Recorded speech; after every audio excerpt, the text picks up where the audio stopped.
ఆ సన్నాసికి చెప్పండి పవన్ కళ్యాణ్ సినిమాలు ఆపేసుకుని చిత్ర పరిశ్రమ వదిలేయమని. సుమన్ శ్రీవేణి చూసుకోవా, నేను ఇప్పుడే వస్తాను. ఓకే, మీరు అనుకోవచ్చు అన్న మన సినిమా మిగతా వాళ్ళ సినిమాలు మన సినిమాల పరిస్థితి అంటే మనల్ని ఎవడు రాయిపోయేది అక్కడ.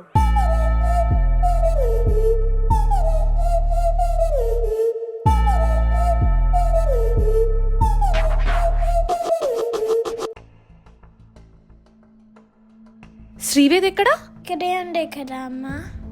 ఇక్కడే ఉండే కదా.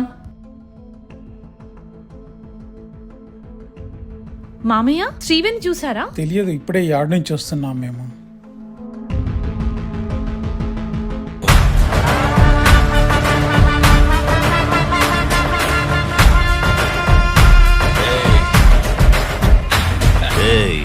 ఇక్కడ నేనే కింగ్, నేను పెట్టినవే రూల్స్. ఆ రూల్స్ నేను అప్పుడప్పుడు ఇష్టానికి మారుస్తుంటాను. అది విని గప్చుప్గా ఫాలో అవ్వాలి. హుకుం టైగర్ కా హుకుం.